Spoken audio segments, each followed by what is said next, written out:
Hey, good afternoon, everybody. It is February 6, 2024. We are in the Old Testament book of Second Chronicles. We're going to read chapter 10 today.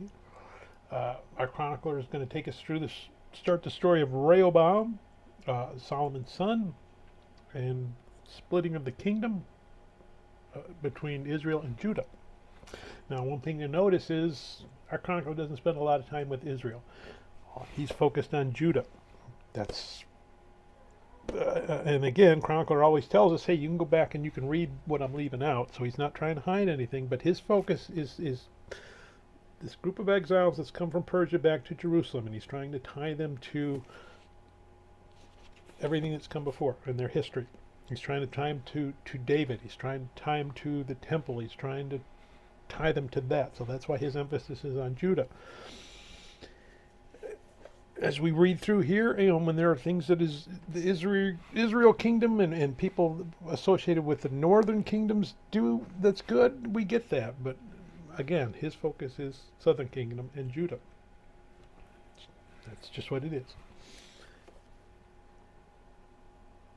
And again, he doesn't quite go into depth on the sinful parts. He tries to show us the obedient part and blessings from the obedience, but he doesn't hide the sinful parts, because he's going to come right out and tell us, Rehoboam made a mistake when he decided he was going to be a tough guy. That's why the kingdom split up. So again, his emphasis is on blessings bring us rewards, but he is letting people know that, hey, disobedience is why we ended up in exile, why we ended up here looking at a temple that's ruined and destroyed and wondering what we got to do next. What we got to do next is get back and right with God and start rebuilding. All right, so let's go ahead and we're going to read 2 Chronicles chapter 10. And Rehoboam went to Shechem, for all Israel had gone to Shechem to make him king. So it happened when Jeroboam the son of Nebat heard it, he was in Egypt, where he had fled from the presence of King Solomon, that Jeroboam returned from Egypt. Then they sent for him and called him. And Jeroboam and all Israel came and spoke to Rehoboam, saying, Your father made our yoke heavy. Now therefore lighten the burden. Now then, lighten the burdensome service of your father and his heavy yoke, which he put on us, and we will serve you. So he said to them, Come back to me in 3 days. And the people departed.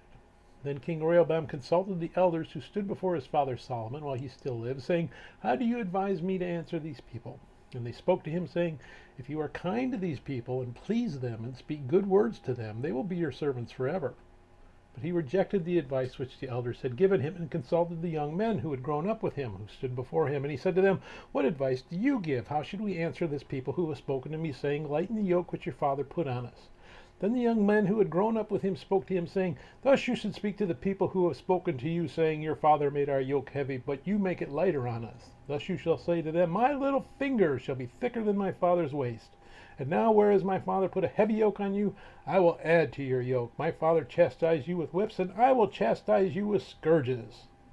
So Jeroboam and all the people came to Rehoboam on the 3rd day, as the king had directed, saying, Come back to me the 3rd day.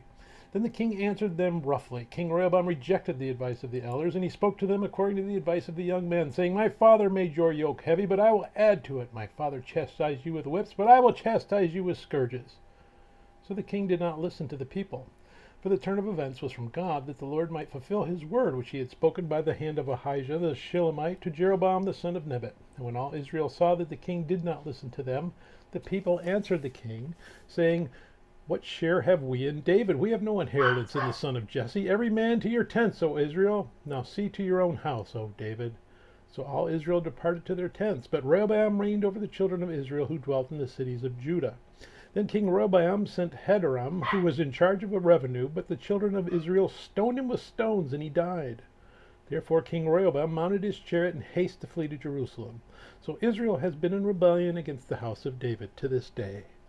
May God bless reading his word. May God bless you. Bye.